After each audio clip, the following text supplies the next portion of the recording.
அனைவருக்கும் காலை வணக்கம். என்னை இன்ட்ரடியூஸ் பண்ணும்போது சகோதரர் ஹரிகிருஷ்ணன் அவர் சொன்ன ஒரு விஷயம் எனக்கு அந்த வடிவேலு படம் காமெடி தான் ஞாபகம் வந்தது. வடிவேலு ஒரு தடவை பஸ்ஸில் போவார், கூட இருக்கிற டிரைவர் சொல்ல மேலே பிடிச்சி நெல்லியாது, அண்ணன் ஃப்ளைட்லேயே பிடிக்க மாட்டார் அண்ணன். அது மாதிரி அவர் ஒரு கம்பு சுற்றுற விஷயங்கள் நிறையா சொன்னார். அதெல்லாம் இருக்கா இல்லையான்றது அப்புறம் பார்ப்போம். அதே மாதிரி உங்களுடைய காலேஜ் பிரின்சிபல் முதல்ல பேசும்போது ஒரு ஆங்கிலத்தில் ஒரு அருமையான ஒரு வார்த்தையை யூஸ் பண்ணார், பர்சனாலிட்டி அப்படின்னு சொல்லி. அந்த பர்சனாலிட்டின்ற வார்த்தை ஆங்கிலத்தில் பார்த்தீங்கன்னா பல வார்த்தைகளுக்கு அந்த வார்த்தையின் மூலம் எட்டிமாலஜின்னு சொல்லுவாங்க. அந்த வார்த்தையின் மூலம் அப்படின்னு சொல்லி பர்சனாலிட்டின்ற வார்த்தையின் மூலம் பார்த்தீங்கன்னா பர்சோனா அப்படின்ற ஒரு கிரீக் வார்த்தையிலேருந்து வரக்கூடியது. பர்சோனா அப்படின்னு சொல்லி பார்த்தீங்கன்னா நீங்கள் முகத்தில் போடக்கூடிய ஒரு முகத்திரை. நம்ம எல்லாருக்குமே பார்த்தீங்கன்னா வெவ்வேறு மாதிரி முகத்திரைகள். பர்மனெண்ட்டாக ஒரே முகத்திரை போடுறவங்க யாருமே கிடையாது. இங்கே நீங்கள் போடுற முகத்திரை ரொம்ப அப்படியே பவ்யமாக உட்கார்ற மாதிரி. உங்கள் சேர்மன் வெளியில் போகும்போது ஒன்று கொடுத்தீங்களே அது ஒரு முகத்திரை. அப்புறம் உங்கள் வாத்தியார் பின்னாடி ஏன்னு கத்தினார் இல்லையா, அப்புறம் உட்காந்தீங்க இல்லையா, அப்போ ஒரு முகத்திரை. அப்புறம் எப்படா முடியும் எப்படா எழுந்து போகலான்ற மாதிரி ஒரு லுக்கு விட்டுட்டு உட்கார்றது அது ஒரு முகத்திரை. இது மாதிரி பல முகத்திரைகள் நம்மலாம் வச்சிட்ருக்கோம். இது எல்லாமே பார்த்தீங்கன்னா வெளியில் இருக்கக்கூடிய திரைகள். ஆனால் உள்ளே இருக்கக்கூடியதுன்னு பார்த்தீங்கன்னா திரைகள் இல்லாத ஒரு இடம். அந்த இடத்துல தான் உங்களுடைய உண்மையான நிகழ்காலமும் எதிர்காலமும் உருவாகிறது. இது நமக்கு தெளிவாக புரிஞ்சுதுன்னா இன்னைக்கு அடுத்த ஒரு 30-40 நிமிடங்கள் நான் சொல்லக்கூடிய விஷயங்கள் உங்களுக்கு கொஞ்சம் வேற மாதிரி புலப்பட ஆரம்பிக்கும். அந்த காலத்தில் எம்ஜிஆர் ஐயா படத்தில் ஒரு பாட்டு உண்டு, மாணவர்களை பார்க்கும்போது அடிக்கடி சொல்லக்கூடிய ஒரு பாட்டுன்னு பார்த்தீங்கன்னா, மாபெரும் சபைகளில் நீ நடந்தால் உனக்கு மாலைகள் விழ வேண்டும், ஒரு மாற்று குறையாத மன்னவன் இவன் என்று போற்றி புகழ வேண்டும். அது பல்லவியில் வரும். முதல் லைன் போய் பார்த்தீங்கன்னா என்ன லைன் யாருக்கா ஞாபகம் இருக்கா? உன்னை அறிந்தால் நீ உன்னை அறிந்தால். இதற்கும் பல வருடங்களாக நான் கிட்டத்தட்ட என்னுடைய வாழ்க்கையில் ஒரு 8 வருஷம் சார் விட்டார்னு வச்சுக்கோ, மொத்தம் 43 வருஷம் அனுபவம். 35 பரவாயில்ல, ஒரு யூத்தாக இருக்கான் போல சொல்லிட்டு அது போல. இந்த 43 வருடங்களில் கிட்டத்தட்ட தெரியும் ஒரு 60-70 லட்சம் மாணவர்களுக்கு மேலே நான் பார்த்து பேசி பழகி, இது மாதிரி ஒரு லார்ஜ் கேதரிங், இதோட பெரிய கேதரிங் 10,000-20,000 ஸ்டூடெண்ட்ஸ், அது இல்லாமல் சின்ன சின்ன குரூப் செஷன்ஸ், இது மாதிரிலாம் பண்ணி நல்ல உங்களுடைய மைண்ட் செட் எனக்கு சுமாராக புரியும். கம்ப்ளீட்டாக புரியும்னு சொல்ல முடியாது. அநேகமாக நீங்கள் எல்லாருமே பார்த்தீங்கன்னா இந்த ஜென் போல்டு யாரும் இங்கே இல்லையே. ஜென் போல்டுலாம் 14 வயசு கம்மியாக இருக்கிறவங்க, அது மாதிரி இங்கே இருக்க முடியாதுன்னு நினைக்கிறேன். இந்த ஏஜ் குரூப்பில் இருக்கிறவங்க வாழ்க்கையை எப்படி பார்க்குறாங்க, இதன் மூலமாக இன்றைய நிகழ்ச்சியின் மூலமாக நீங்கள் ஏதாவது விஷயம் எடுத்துகிட்டு போக முடியுமான்றதுக்கு இந்த ஒரு முக்கியமான ஒரு தரவு நான் படித்தது சொல்கிறேன். பல நிகழ்வுகளை நான் சொல்லக்கூடிய விஷயம். இந்த தரவு என்ன சொல்லுதுன்னா, உலகத்தில் வாழக்கூடிய மக்களில் கிட்டத்தட்ட 99% மக்கள் தங்களுடைய முழு திறமைகளில் 1% கூட வெளிப்படுத்தாமல் கல்லறைக்கு செல்கிறார்கள். இப்போ உதாரணத்துக்கு உங்கள் கையில் ஒரு 100 ரூபா நோட்டை நான் கொடுத்தா உடனே கேட்காதீங்க, கொடுக்க போகிறதில்ல. ஜிபே பண்ணுங்க சார், நம்பரையும் கொடுக்காதீங்க. ஒரு 100 ரூபா நோட்டு கொடுத்தா பதிலுக்கு நீங்கள் எனக்கு எவ்வளோ சில்லறை கொடுக்கணும்? 10 ரூபாயோ, 5 ரூபாயோ, 20 ரூபாயோ, 100 ரூபாயோ கொடுக்கணும். நான் 100 ரூபா கொடுத்து நீங்கள் 1 ரூபா கொடுத்தா எப்படி இருக்கும்? அது நியாயமான ஒரு எக்ஸ்சேஞ்சா? கிடையாது. ஆனால் உங்களுக்கு வாழ்க்கைன்றது 100 ரூபா கொடுக்குது. ஆனால் நீங்கள் அதில் 1 ரூபா கூட எடுத்து செலவழிக்கிறது ரெடியாக இல்லை. பல இடங்களில் நான் போகும்போது மாணவர்கள், முக்கியமாக நான் தமிழ்நாட்டில் இருக்கக்கூடிய 38 டிஸ்ட்ரிக்ட் ப்ளஸ் பாண்டிச்சேரி எல்லா இடத்துலையும் ரொம்ப இன்டெப்த்தாக ட்ராவல் பண்ணியிருக்கு. ஒவ்வொரு ஊர், ஒவ்வொரு ஸ்கூல், பல கல்லூரிகள் எல்லா இடத்துலையும் நிறையா பார்த்துருக்கு. நார்மலாக உங்களுக்கு இருக்கக்கூடிய ஒரு எண்ணம், எனக்கு இங்கிலீஷ் தெரியாது, நான் ஒரு கிராமத்துலேருந்து வந்திருக்கேன், எனக்கு பெருசாக பேக்ரவுண்டு கிடையாது, நான் என்ன வாழ்க்கையில் சாதிக்க முடியும், இந்த எண்ணம் எல்லாம் உங்களுக்கு இருக்கா இல்லையா? தோராயமாக சொல்லலாம் இருக்கிற மாதிரி. உங்களுக்கு ஒரு மகிழ்ச்சியான ஒரு உண்மையான செய்தின்னு சொல்லி பார்த்தீங்கன்னா, உங்களுடைய வாழ்க்கை முன்னேற்றத்திற்கும் உங்கள் வாழ்வில் நீங்கள் சாதிக்கக்கூடிய விஷயங்களுக்கும் நீங்கள் பேசக்கூடிய மொழிக்கும் சம்மந்தமே கிடையாது. அது முதல்ல நீங்கள் ஞாபகம் வச்சுக்கோ. எந்த மொழியில் நீங்கள் பேசுகிறீங்கன்றது முக்கியம் இல்லை. நீங்கள் சாதிக்கக்கூடியவராக மாற ஆரம்பிச்சிங்கன்னா நீங்கள் எந்த மொழியில் பேசுகிறீங்களோ மற்றவங்க அந்த மொழியை கற்றுட்டு உங்கள்கிட்ட வருவாங்க. உதாரணத்துக்கு பார்த்தீங்கன்னா சைனாவும் ஜப்பானும். இனி நீங்கள் சைனாவோடையும் ஜப்பானோடையும் வியாபாரம் பண்ணணும்னா நீங்கள் அவங்க மொழியை கற்றுக்கணும். அவங்க உங்கள் மொழியை கற்றுக்க மாட்டாங்க. எனக்கு தெரிஞ்ச என்னுடைய நண்பர் ஒரு 30 வருடங்களுக்கு முன்னாடி சென்னையில் ஜாப்பனீஸில் ஒரு நல்ல ஒரு எக்ஸ்பர்ட்டு தமிழ்நாட்டிலேருந்து ஜப்பானில் வேலை போகிறவங்களுக்கு 1 வருஷம் 6 மாதம் கோர்ஸ் நடத்தி அனுப்பக்கூடியவர். அவர் சொன்ன ஒரு கருத்து எனக்கு அந்த காலத்திலே ஒரு முக்கியமான விஷயமாகப்பட்டது. அவர் என்ன சொன்னார்னா, அதே தான் நான் பல இடங்கள் நான் சொல்லக்கூடிய விஷயம். உங்களுக்கு எந்த அளவுக்கு சுயநம்பிக்கை இருக்கிறதோ அந்த அளவுக்கு நீங்கள் உலகத்தில் பிரகாசிக்க முடியும். உங்களுக்கு எவ்வளோ பேருக்கு சுயநம்பிக்கை இருக்குது? என்னால் முடியும், செல்ஃப் பிலீஃப் அப்படின்னு சொல்லுவாங்க. என்னால் முடியும், வாழ்க்கையில் பெரிய ஆளாக வருவேன், என்னால் சாதிக்க முடியும் அப்படின்றத எவ்வளோ பேர் உண்மையாகவே நம்புறீங்க? கை தூக்குங்க பார்க்கலாம். 15 பேர் தானா? பாக்கிலாம் கேள்வி புரியலையா? இல்லை சேஃப்டி எதுக்கு கை தூக்க சொல்லிட்டு அடுத்து ஏதாவது கேள்வி கேட்பாரு. இந்த சுயநம்பிக்கைக்கும் உங்களுடைய வாழ்க்கையில் நீங்கள், நான் கேள்வி கேட்டு முடிச்சு ரொம்ப நேரம் ஆச்சு, இன்னும் பேசினே இருக்கீங்க.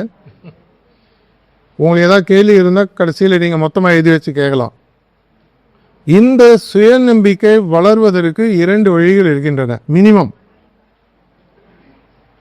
1% மக்கள் இந்த சுயநம்பிக்கையோட பிறகுறாங்க. பாக்கி 99% மக்கள் பார்த்தீங்கன்னா இந்த சுயநம்பிக்கையை வளர்த்துக்கிறாங்க. சுயநம்பிக்கை வளர்க்க முடியுமா? 2016 நான் ஒரு புத்தகம் எழுதி, என்னுடைய 11வது புத்தகம் நினைக்கிறேன். நம்மளுடைய சுய வளர்ச்சிக்கான ஒரு முக்கியமான விஷயங்கள் அப்படின்னு சொல்லி 52 விஷயங்களை வச்சு நான் எழுதின ஒரு புத்தகம். அதில் நான் சொல்லியிருக்கக்கூடிய ஒரு முக்கியமாக, அதில் ஒரு சாப்டரில் பார்த்தீங்கன்னா ஒரு இடத்துல நான் எழுதியிருக்கக்கூடிய விஷயம், பல ஸ்கூலில் அதை நிறைய இடங்களில் யூஸ் பண்ணுறாங்க. உங்களுடைய சுயநம்பிக்கையை நீங்கள் வளர்த்துக்க முடியுமான்னு கண்டிப்பாக முடியும். சுயநம்பிக்கை எப்படி வளர்க்கிறது அப்படின்னு சொல்லி பார்த்தீங்கன்னா 2 விஷயங்கள் அதுக்கு ரொம்ப முக்கியம். எனக்கு ஒரு பொண்ணு இருக்கா. அவங்கள அஃப்கோர்ஸ் இப்போ கல்யாணம் ஆகி குழந்தையும் பிறந்தாச்சு. அவள் படிக்கும்போது நான் ஒரு 10-11 வயசில் அவளோட ஒரு கான்வர்சேஷன் எனக்கு நடந்தது. அப்போ நான் அவர் சொன்ன ஒரு முக்கியமான விஷயம், இனிமேல் உன் வாழ்க்கையில் என்ன நடந்தாலும் நீ தான் முடிவு எடுக்கணும். 11 வயசு. அவள் என்ன சொன்ன, அப்பா இதெல்லாம் நடக்கிற காரியமா? இல்லை நீ தான் உடுவியா? இல்லைம்மா நீ தான் இனிமேல் முடிவு எடுக்கிற. ஆனால் எனக்கும் உன்னோட அம்மா என்னோட மனைவிக்கு என்ன ரோல்னு சொல்லி பார்த்தோன்னா, அந்த நீ முடிவு எடுப்பதற்கு என்னென்ன உனக்கு இன்ஃபர்மேஷன் வேணுமோ அதெல்லாம் நான் கொடுக்குறேன். இந்த முடிவு எடுக்கும்போது உனக்கு மைண்டில் கன்ஃபியூஷன் வந்தால் அதெல்லாம் நாங்கள் சரி பண்ணுறோம். ஆனால் வாழ்க்கையில் இனிமேல் நீ முடிவு எடுக்கணும். எதனாலன்னு கேள்வி கேட்டப்போ நான் சொன்னேன், நீ முடிவு எடுக்கும் பொழுது தான் என்ன ஆகுன்னு சொன்னால், உன் வாழ்க்கையில் நடக்கக்கூடிய விஷயங்களுக்கு நீ அப்போ தான் நீ பொறுப்பு எடுத்துக்கும் அப்படின்னு அப்பா சொன்னார், அம்மா சொன்னாங்க, பெரியவங்க சொன்னாங்க.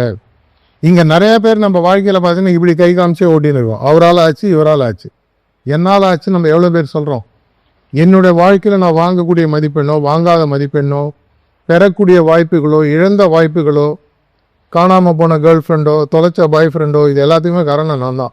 கரெக்டாமா? நிறைய பேர் தலையாட்டுறீங்க, அனுபவம் இருக்குது பொழுது. இதுக்கெல்லாம் முக்கியமான காரணம்னு பார்த்தீங்கன்னா, நீங்கள் ஒன்று ஞாபகம் வச்சுக்கணும், எப்போ நீங்கள் முடிவெடுக்க ஆரம்பிக்கிறீங்களோ, பெரிய முடிவுகள்லாம் நீங்கள் எடுக்கணும். முதல்ல சின்ன சின்ன முடிவுகள் எடுங்க. சின்ன சின்ன முடிவுகள்னா என்ன? இந்த உலகத்திலேயே கண்ட்ரோல் பண்ணக்கூடிய விஷயங்கள் 3 நான் எப்பவுமே சொல்லுவேன். ஐ, மீ, மை செல்ஃப். இந்த 3 விஷயங்கள்லாம் என் கண்ட்ரோலில் இருக்குது. இங்கே இருக்கிறவங்க நீங்கள் நான் சொல்கிறது எப்படி எடுத்துப்பீங்க? நீங்கள் இதை போய் ப்ராக்டிஸ் பண்ணுவீங்களா? நான் சொல்கிறது இந்த காதில் வாங்கி இந்த காதில் விடுறீங்களா? இந்த காதில் வாங்காமல் இப்படியே விடுறீங்களா? உள்ளே இறங்குறா? இது என் கையில் கிடையாது. ஆனால் அடுத்த 30-40 நிமிடங்கள் உங்கள்கிட்ட நான் என்ன பேசணும், எப்படி பேசணும், எந்த விஷயங்கள் உங்களுக்கு கூட தான் யூஸ்ஃபுல்லாக இருக்கும். இதன் மூலமாக இங்கே இருக்கக்கூடிய ஒரு 100 சொச்சம் ஸ்டூடெண்ட்ஸில் ஒரு ஆள் மாறினா கூட என்னுடைய வேலை இன்றைக்கி முடிஞ்சு போச்சு. ஏன்னா அந்த ஒரு ஆள், இப்போ நான் ஒரு மெழுகுவத்தி மாதிரி ஒரு வேலையை உங்கள்கிட்ட ஏற்றுறேன்னா, ஒரு மெழுகுவத்தி ஏறினா அதன் மூலமாக இன்னொரு 100 மெழுகுவத்தி நாளைக்கோ இன்னொரு நாளோ அது பாட்டுக்கு பற்றிக்கும். அதை போன்று இன்னைக்கு உங்களுக்கு கொடுக்கக்கூடிய முக்கியமான விஷயம் சார், குறிக்கோள் அமைப்பை பற்றி தானே சார் பேசணும், நீங்கள் வேறு எதுவும் பேசிட்டு இருக்கீங்களே, அங்கே வரேன் நான். இந்த முடிவெடுத்தல் அப்படின்ற ஒரு விஷயம், உதாரணத்துக்கு நான் சொன்னேன், என்ன சொன்னேன், ஐ மீ மை செல்ஃப், என்னை பற்றிய முடிவுகளை நான் இன்னைக்கு எடுக்கிறேனா? நீங்களாம் எடுக்கிறீங்களா? நீங்கள் சம்மந்தப்பட்ட முடிவுகளை எடுக்கிறீங்க. எப்படி எடுக்கிறீங்க? உங்கள்கிட்ட இருக்கக்கூடிய ஒரு பெரிய முக்கியமான கடவுள் கொடுத்த, இயற்கை கொடுத்த ஒரு பெரிய ஒரு வரம் சொல்லி பார்த்தீங்கன்னா உங்களுடைய சிந்திக்கும் திறமை. இந்த சிந்திக்கும் திறமையை உங்களால் வேற யார்கிட்டேனும் கடன் வாங்க முடியாது. மற்றவங்க உங்களுக்கு இன்புட்ஸ் கொடுக்க முடியும், இதை பற்றி சிந்தி அப்படின்னு சொல்லலாம். எப்படி சிந்திக்கிறதுன்றது நீங்கள் தான் டெவலப் பண்ணீங்க. உலகத்தில் பார்த்தீங்கன்னா 2 கோடி ஜீவராசிகளுக்கு மேலே இருக்குது. அந்த 2 கோடி ஜீவராசிகளுக்கும் இந்த ரூமில் இருக்கக்கூடிய, இந்த உலகத்தில் இருக்கக்கூடிய மனிதன் என்ற ஜீவராசிக்கும் ஒரே ஒரு வித்தியாசம் இருக்கும். என்ன வித்தியாசம் அது? பகுத்து அறிதல், 6வது சென்ஸ் அப்படின்னு சொல்லுவாங்க. சிந்திக்கும் திறன், த எபிலிட்டி டு டிஸ்கிரிமினேட்னு ஆங்கிலத்தில் சொல்லுவாங்க. பகுத்தறிதலுக்கு முக்கியமாக தமிழ்நாட்டில் பல அர்த்தங்கள் இருக்கு, நான் அதுக்குள்ளே போக விரும்பலை. உண்மையான பகுத்தறிவு என்பது என்ன அப்படின்னு சொல்லி பார்த்தீங்கன்னா, உண்மையான பகுத்தறிவுன்றது இன்னிலே நீங்கள் மாற்றி எழுதிக்கணும். இதை நீங்கள் ஃபாலோ பண்ணிங்கன்னா லைஃப்பில் பெரிய லெவலில் வர முடியும். வரணமாக வரான்ற முடிவு நீங்கள் தான் எடுக்கும். அதை ஞாபகம் வச்சுக்க. நான் உங்களுக்கு தான் அந்த முடிவு எடுக்க முடியாது, எடுத்தால் நீங்கள் ஒத்துக்க மாட்டீங்க, எப்படியும் செய்ய போகிறதில்ல, அது வேறு விஷயம். அப்படின்னா உண்மையான பகுத்தறிவு என்பது என்ன அப்படின்னு சொல்லி பார்த்தீங்கன்னா, ஆன்மீகத்தில் முக்கியமாக என்ன சொல்கிறாங்கன்னா, என்னுடைய வாழ்க்கையில் என்ன விளைவுகள் நடக்க வேண்டும் என்பதை முடிவு செய்து அந்த முடிவுகளை காரணப்படுத்துதல். பிசிக்ஸ் படிச்சிருக்கீங்களா? எல்லாரும் நிறைய பிசிக்ஸ் ஸ்டூடெண்ட்ஸ் இருக்கதா சொன்னாங்க இல்லையா? காஸ் அண்ட் எஃபெக்ட் தெரியுமா? எஃபெக்ட்னா என்ன? இப்போ ஒரு நிழல் தெரியுதுன்னா அது எஃபெக்ட். அதனுடைய காசு பார்த்தீங்கன்னா ஒரு ஆப்ஜெக்ட் இருந்து ஆப்ஜெக்ட் மேலே லைட் விழுது, கரெக்டா? இதை போன்று உங்கள் வாழ்க்கையில் நடக்கக்கூடிய ஒவ்வொரு விஷயங்களும் ஒரு விளைவு. அந்த விளைவுகளை உங்களால் மாற்றி அமைக்க முடியும். இதனால தான் தமிழில் ஒரு பழமொழி இருக்கு, விதியை மதியால் வெல்லலாம். விதின்றது ரொம்ப சிம்பிளாக பார்த்தீங்கன்னா விளைவு. என் வாழ்க்கையில் நாளைக்கு என்ன நடக்கும், மத்தியானம் என்ன நடக்கும், 1 வருஷம் கழிச்சு என்ன நடக்கும், 3 வருஷம் கழிச்சு என்ன நடக்கும், 5 வருஷம் கழிச்சு என்ன நடக்கும். மனிதனுக்கு மட்டும்தான் இந்த 2 கோடி ஜீவராசிகளில் அடுத்த நிமிஷத்தில் என்ன நடக்கணுன்றத ஆசையாகவோ எண்ணமாகவோ வைக்க முடியும். ஒரு விலங்கினத்துக்கோ, 5 அறிவு கொண்ட விலங்கினத்திற்கோ, அதுக்கு கீழே இருக்கக்கூடிய மற்ற ஜீவராசிகளுக்கோ அடுத்த நிமிஷத்தில் என்ன நடக்கணுன்றது அவங்களால முடிவு பண்ண முடியாது. ஏன்னா அந்த சிந்திக்கும் திறன் அவங்களுக்கு கிடையாது, காஸ் அண்ட் எஃபெக்ட் கிடையாது. இப்போ நான் பேசிட்டு இருக்கும்போது நீங்கள் கவனிக்கணும் இல்லை கவனிக்கக்கூடாது, அந்த முடிவு நீங்கள் தான் எடுக்கிறீங்க. இந்த முடிவுக்கு சில விளைவுகள் இருக்கும். அப்படின்னா நீங்கள் உங்கள் வாழ்க்கையை 2 விதமாக பார்க்கலாம். என்னை சுற்றி பல பேர் பல விஷயங்களை நடத்துகிறாங்க, அந்த விஷயங்கள் என் வாழ்க்கையில் சில விளைவுகளை உருவாக்கின்றது. நான் வேற வழி இல்லாமல் பஸ்ஸில் போகிற பேசஞ்சராக போயிட்டுருக்கேன். ஆனால் இந்த பஸ்ஸிலேயே டிரைவர்னு ஒருத்தர் இருக்காது. அந்த டிரைவராக நீங்கள் மாற முடியுமானா மாற முடியும். இவ்வளவு நாட்களாக உங்கள் வாழ்க்கையில் என்ன விளைவுகள் நடக்க வேண்டும் என்பதை யாரோ முடிவு பண்ணிட்டு இருக்காங்க. இன்னிலேருந்து அந்த முடிவுகளை நீங்கள் எடுக்க முடியும். அது செயலாக மாறுமா மாறாதா அது அப்புறம் பார்ப்போம். இந்த முக்கியமான முடிவு எடுக்கும் விஷயத்தை தான் என்னுடைய பிள்ளைக்கு நான் 11 வயசில் அவங்களுக்கு கொடுத்து இனிமேல் நிதானமாக செய்வேன். அவங்க 10th படிக்கும் பொழுது அவங்க கிட்டத்தட்ட சிபிஎஸ்சி 10 out of 10ன்னு சொல்லுவாங்க. அந்த காலத்தில் 500 மார்க்னா 500 மார்க்கு வாங்கிட்டு +2க்கு அதே ஸ்கூலில் போய் நெக்ஸ்ட் குரூப் சேர்றதுக்காக போகிறாங்க. பிரின்சிபல் சொல்கிறாரு, இல்லை நீ இன்ஜினியரிங் எடுக்கணும், இல்லை பியூர் சயின்ஸ் எடுக்கணும், நல்லா படிச்சிருக்க, நல்லா மார்க் வாங்க. ரொம்ப தெளிவாக சொன்னேன், இல்லை சார் நான் அதை எடுக்க மாட்டேன், நான் காமர்ஸ் தான் எடுக்க போகிறேன். பிரின்சிபலுக்கு பயங்கரக்கும், என்னங்க பொண்ணு வளர்த்து வச்சுருக்கீங்க, இவ்வளோ நல்லா படிக்கிறாங்க, அவங்க கெமிஸ்ட்ரி அந்த பியூர் சயின்ஸ் மேக்ஸ் போனாங்கன்னா இன்ஜினியரிங் லைன்லையும் இல்லை எம்பிபிஎஸ் சைட்லேயோ போகலாமேன்னு. எங்கள் பொண்ணு அதுக்கு முன்னாடி இன்டர்வியூவில் போகிறதுக்கு முன்னாடி வீட்டிலேயே தெளிவாக சொல்லு, அப்பா நான் இதாக படிக்க போகிறேன். ஏன்னு கேட்டபோது, நீ என்ன முடிவு எடுக்க சொன்ன, நான் முடிவு எடுத்துட்டேன், நான் இதில் படித்து என் சொந்த காலில் ஒரு ப்ராக்டிஸிங் சார்ட்டர்ட் அக்கௌண்ட்டாக ஆகணும். எதுக்குன்னு நான் கேட்டபோது, சார்ட்டர்ட் அக்கௌண்ட்டுன்னு அந்த மாதிரி லைனில் வந்துட்டா மார்க்கெட்டில் நடக்கக்கூடிய இடப்பெயர்வுகள் வேலை பெயர்வுகள் என்ன பாதிக்காது. ஏன்னா சார்ட்டர்ட் அக்கௌண்டன்ட், டாக்டர், லாயருக்கெல்லாம் ஃபிக்ஸடு ஜாப், எவ்வளோ வேணால் அவங்களால அடிஷ்னல் ஜாப் எடுத்துக்க முடியும். இதனால் இந்த தொழிலாக நீங்கள் போனால் நான் சொல்ல வரல, அதனால் அதுக்கு தான் போகிறேன். பிரின்சிபல் உடனே எங்களை பார்த்தாரு, சார் நீங்களாக வந்து சொல்லுங்கள், நல்லா படிக்கிற பொண்ணு போய் எதுக்கு பிகாம், கிட்டத்தட்ட அப்படி தான் சொன்னாங்க. போயுமே எதுக்குங்க போய் பிகாம், இல்லை அவங்க என்ன சொல்கிறாங்களோ அதான், நான் ஃபீஸ் கட்டுறது தான் வந்திருக்கேன். அதுக்கப்புறம் அவங்க இந்தியாவிலே இருக்கக்கூடிய ஒன் ஆஃப் த பெஸ்ட்டு காலேஜில் பிகாம் படித்தாங்க. அதுக்கப்புறமாக இந்தியாவில் சிஏ படிக்கணும்னா அமெரிக்கன் சிபிஏ படித்தாங்க. இதில் எதுவுமே எங்களுடைய முடிவுகள் கிடையாது. எதனால் சொல்கிறேன்னா, இன்றைக்கி அவங்க வாழ்க்கையில் அவங்க நல்லா இருக்காங்களோ நல்லா இல்லையோ, நான் ரொம்ப தெளிவாக சொல்லக்கூடிய விஷயம், நீ முடிவெடுத்த நீ ஃபேஸ் பண்ணிக்க. ஆனால் அதன் மூலமாக என்ன சப்போர்ட் சிஸ்டம் வேணாலும் நாங்கள் கொடுக்குறோம். இதன் மூலமாக என்ன ஆச்சு அப்படின்னு சொல்லி பார்த்தீங்கன்னா, முதல்ல சொன்ன விஷயம், மாணவர்களுக்கு இல்லாத ஒரு விஷயம் என்னன்னு சொன்ன, சுயநம்பிக்கை இல்லை குறைவாக இருக்கும். எதனாலனா, நம்ம வாழ்க்கையில் நம்ம முடிவு எடுப்பது இல்லை. கெட்ட விஷயங்களுக்கு சூப்பராக முடிவு எடுக்கும். இவர் கரஸ்பாண்டன்ட் சொன்னார் இல்லையா, மொபைலில் ஓட்டுறது, காத்தால தூங்குறது, சப்ஸ்டன்ஸ் மிஸ்அப்யூஸு, மென்டல் வெல்னஸ் பற்றி பிரதர் ரவிகிருஷ்ணன் பேசிட்டு இருந்தார் இல்லை, இந்த மாதிரி விஷயங்களும் நல்லா தனியாக முடிவு எடுத்துரும். பல நல்ல விஷயங்களும் முடிவு எடுப்பது மெதுவாக முடிவு எடுக்க ஆரம்பிக்கும். நார்மலாக ஒரு மாணவனுடைய வாழ்க்கையில் ஒரு நாளைக்கு நீங்கள் 20லேருந்து 30 முடிவுகள் எடுக்கிறீங்க. ரொம்ப சிம்பிள். இப்போ ஒரு டீ சாப்பிட்றீங்கன்னா 1/2 ஸ்பூன் சுகரா, 1 ஸ்பூன் சுகரா, 2 ஸ்பூன் சுகரா, ஒரு முடிவு ஞாபகம் வச்சுக்க. அந்த 1 ஸ்பூன் சுகர் என்ன சார் பெரிய முடிவு? 1 ஸ்பூன் சுகர்னுடைய கேலரி எவ்வளோ பெரிய தெரியும்? 40 கேலரிஸ். 40 கேலரி. ஒரு நாளைக்கு 3 டீ சாப்பிட்றீங்க. ஒரு வருஷத்துக்கு பார்த்தீங்கன்னா கிட்டத்தட்ட 4 கிலோ எக்ஸ்ட்ரா. ஒரு சின்ன முடிவு இல்லைங்க. 3 டீக்கு பதிலாக இனிமேல் 1 டீ சாப்பிட போகிறேன். 10 நிமிஷம் எக்ஸசைஸ் பதிலாக 20 நிமிஷம் பண்ண போகிறேன். 1 மணி நேரம் படிக்கிறது பதிலாக 1.5 மணி நேரம் படி. எல்லாமே சிறு சிறு முடிவுகள்.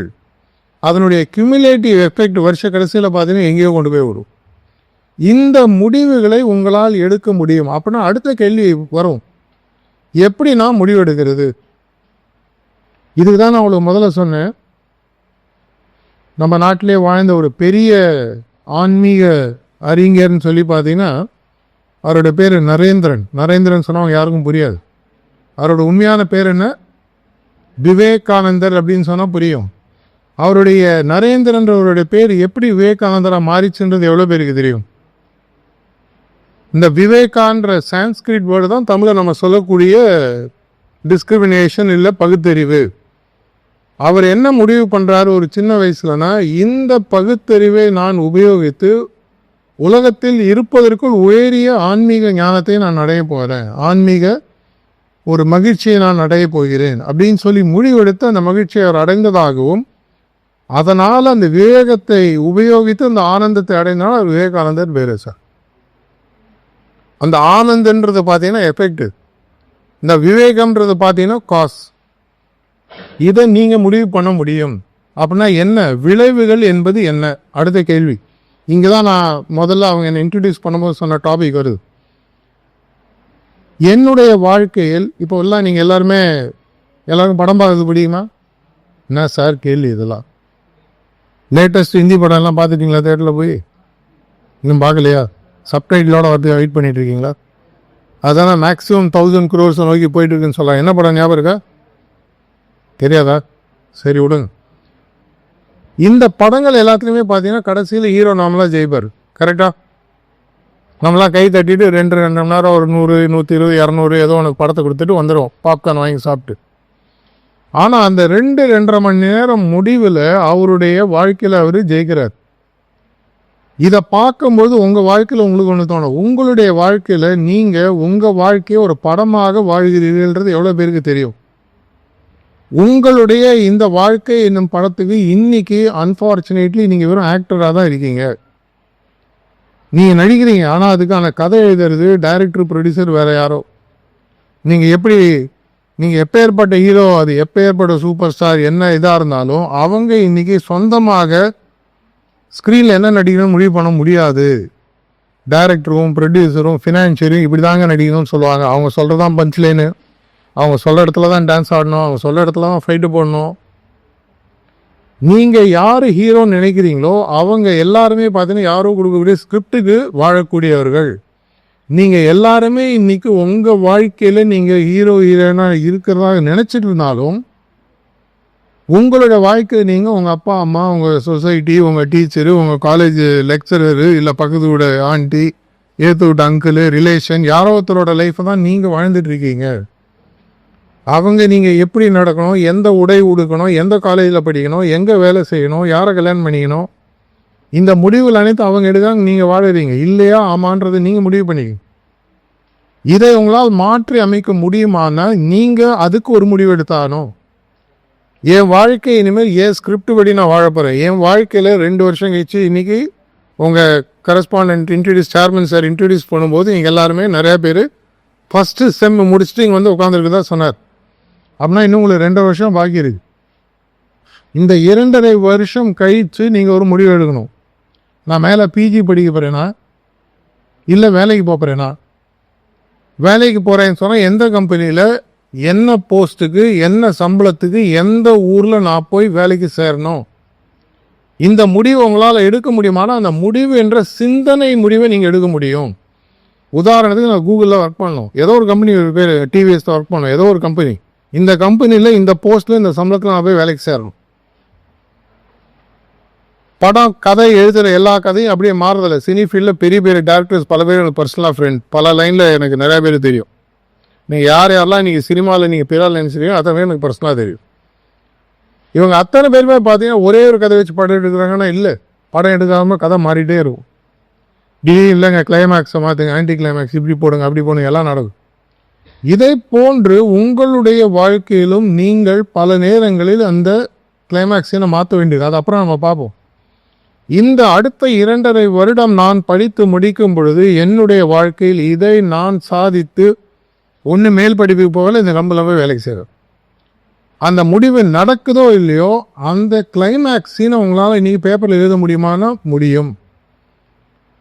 உங்களுக்கு நீங்கள் தெரிந்தோ தெரியாமலோ ஒரு பெரிய உதவி பண்ணணும்னா இன்னைக்கு தயவு செஞ்சு இந்த செஷன் முடிஞ்ச உடனே முடிஞ்சால் இங்கேயோ இல்லை உங்கள் வீட்டில் போயோ ஒரு நோட் புக் எடுத்து ஒரு 100 பேஜ் நோட் புக் வாங்கிக்கோங்க.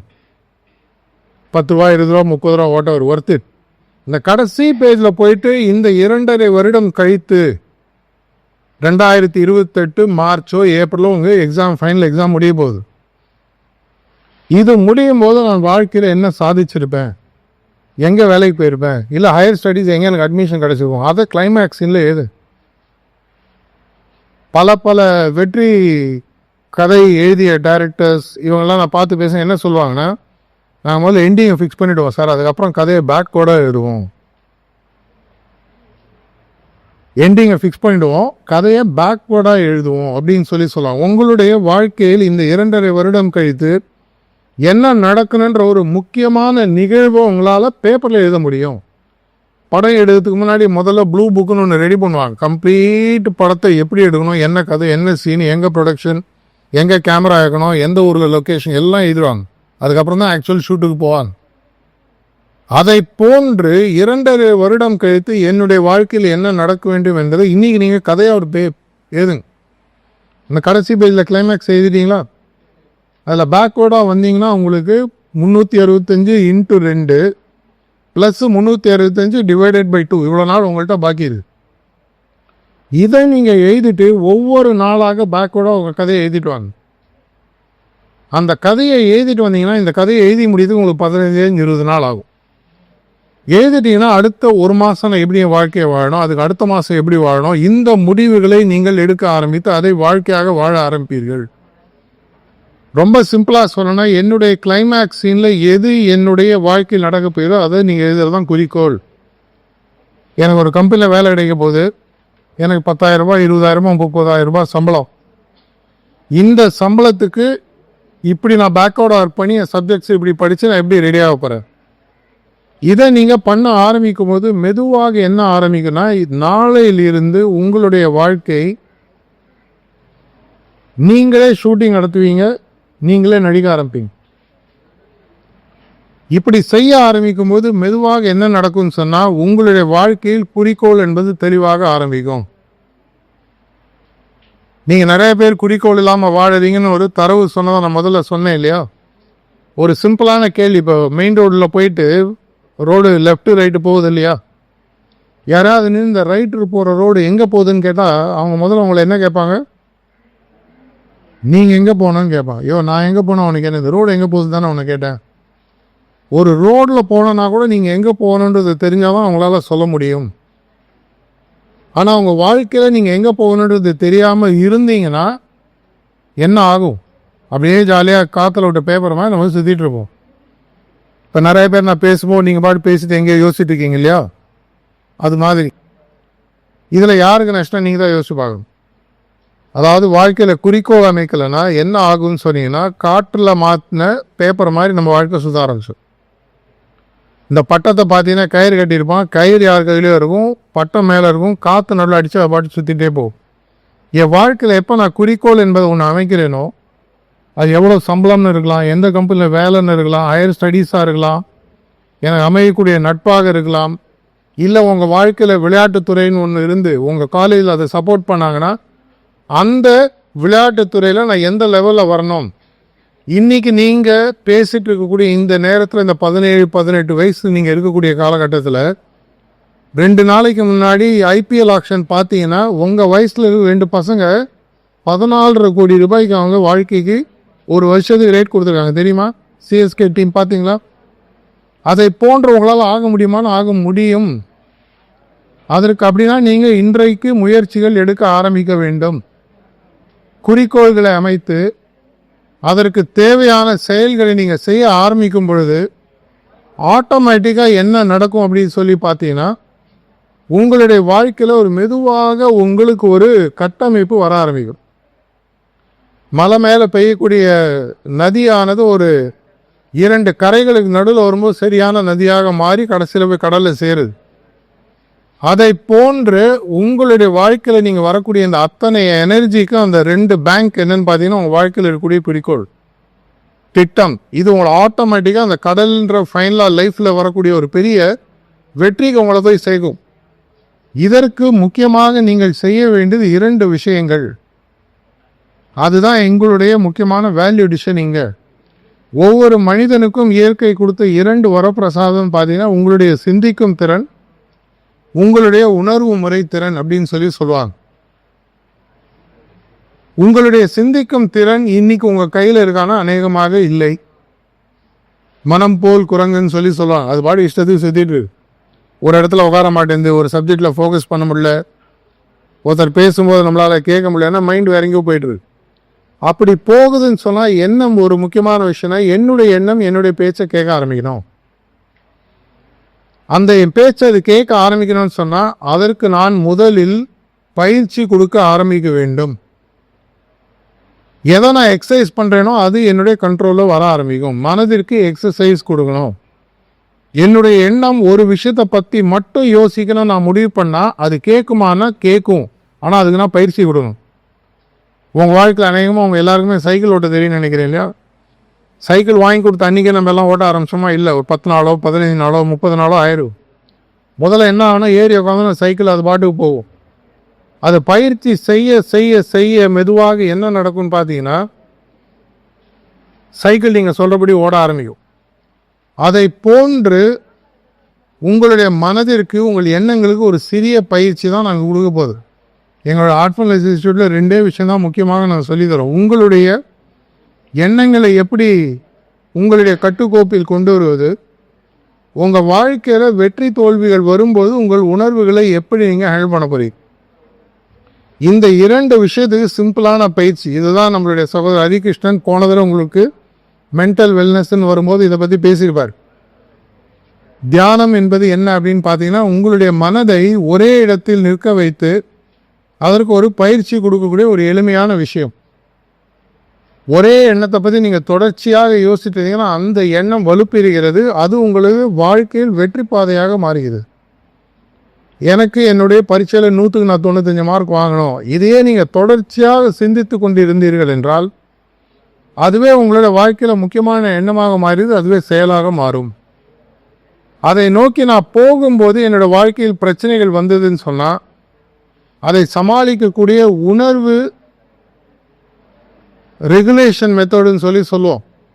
என்னுடைய எமோஷன்ஸ் எப்பப்பெல்லாம் என்னுடைய கண்ட்ரோலில் இல்லையோ அதையெல்லாம் எனக்கு சரி பண்ணுவதற்கு சுதி இருப்புன்ற ஒரு விஷயம் இருக்குது. இது 2 தான் நாங்கள் மொத்தமாக சொல்லித்தரோம். இதை செய்ய ஆரம்பிக்கும்போது என்ன நடக்கும்? ஆட்டோமேட்டிக்காக உங்கள் வாழ்க்கையில் நீங்கள் பல விஷயங்களை, எதிர்பார்க்காத பல விஷயங்களை சாதிக்க ஆரம்பி. இன்னும் கொஞ்ச நேரத்தில் என்ன பண்ண போகிறோம்னு சின்னதாக ஒரு ரிலாக்ஸேஷன் ஒரு விஷயம் இருக்கும். இந்த ரிலாக்ஸேஷன் ஒரு 5லேருந்து 6 நிமிஷம் நடக்கும். அது நடக்கும்போது கண்ணை மூடிட்டு அந்த ரிலாக்ஸேஷனில் என்ன சொல்கிறாங்களோ அதை உள்வாங்கி அதன்படி நீங்கள் உங்களுடைய எண்ணங்களை அமைச்சுக்கங்க. அது முடியும் போது ஒரு 10-15 நிமிஷம் உலகத்தில் வியாபித்திருக்கக்கூடிய இயற்கை சக்தி என்னுடைய இதயத்தில் ஒளி ரூபமாக இருக்கின்ற ஒரு எண்ணத்தோடு உட்கார போறீங்க. முதல் நாள் சைக்கிள் ஓட்டுற மாதிரி உட்காரும் போது உங்களுடைய எண்ணமானது அநேகமாக உங்கள் பேச்சை ஃபுல்லாக கேட்காது. ஆனால் ப்ராக்டிஸ் பண்ண பண்ண பண்ண என்ன நடக்கும்னு சொல்லி பார்த்தீங்கன்னா மெதுவாக உங்களுடைய எண்ணம் உங்களுடைய கையில் வரும். ஃபிசிக்ஸ் சப்ஜெக்ட் படிக்கும்போது ஃபிசிக்ஸ் சப்ஜெக்டில் மட்டும் மைண்ட் இருக்கும். விளையாடும்போது விளையாட்டில் மட்டும் மைண்ட் இருக்கும். எந்தெந்த விஷயங்கள் நீங்கள் செய்கிறீர்களோ அந்த விஷயத்துக்கு தேவையான எல்லா எண்ண சக்திகளும் ஓரிடத்தில் வரும். ஃபிசிக்ஸில் நீங்கள் ஒரு ஸ்கூலில் ஒரு சின்ன எக்ஸ்பெரிமெண்ட் பண்ணியிருப்பீங்க. டீச்சர் உங்களுக்கு ஸ்கூல் டீச்சர் வந்து உங்களுக்கு கையில் பஞ்சு கொடுத்துருப்பாங்க, சூரியன்ட்ட காட்ட சொல்லியிருப்பாங்க. பார்த்தீங்கன்னா அது மிஞ்சி போனால் கொஞ்ச நேரத்தில் சூடாகும். அதுக்கப்புறமாக ஒரு மேக்னிஃபையிங் கிளாஸ் கொடுப்பாங்க. அந்த மேக்னிஃபையிங் கிளாஸை சூரியனுக்கும் அந்த பஞ்சுக்கு நடுவில் ஒரு ஆங்கிள் இருக்கும்போது என்ன ஆகும்னா அந்த சூரிய ஒளியானது கான்சென்ட்ரேட் ஆகி அந்த பஞ்சு ஆட்டோமேட்டிக்காக பற்றிக்கும். அதை போன்று உங்களுடைய எண்ண சக்திக்கு ஒரு அந்த கான்சென்ட்ரேட் பண்ணக்கூடிய சக்தியை பை ப்ராடக்டாக கொடுக்கக்கூடியது தியானம். இதை தான் இப்போ நம்ம பண்ணி பார்க்க போகிறோம். இது பண்ணும் பொழுது உங்களுடைய வாழ்க்கையில் குறிக்கோள் அமைத்து இந்த 2.5 வருடங்கள் கழித்து நீங்கள் வாழ்க்கையில் என்ன சாதிக்கணுன்றதுக்கு ஒரு ஷேப்பை கொடுத்து அது குறிக்கோளாக மாற்றி அதை தினசரி என்னுடைய வாழ்க்கையில் ஒரு படத்தினுடைய ஒவ்வொரு சீன் மாதிரி எழுதிட்டு வரும்போது அது திட்டமாக மாறி நீங்கள் வாழ்க்கையில் இது வரைக்கும் நினைக்க முடியாத அளவுக்கு பெரிய பெரிய வெற்றிகளை நீங்கள் அடைய போகிறீங்க. இந்த கருத்தரங்கை ஏற்பாடு பண்ணி உங்களுக்கு இந்த விஷயங்களை பகிர்வதற்கு வாய்ப்பு கொடுத்த இந்த சங்கமம் ஆர்ட்ஸ் அண்ட் சயின்ஸ் காலேஜுக்கு நாங்கள் நன்றி தெரிவிச்சுப்போம். இந்த தியானத்திற்கு அப்புறமாக உங்களுக்கு ஏதாவது கேள்விகள் இருந்தால் அப்புறம் எடுத்துப்போம். நன்றி, வணக்கம்.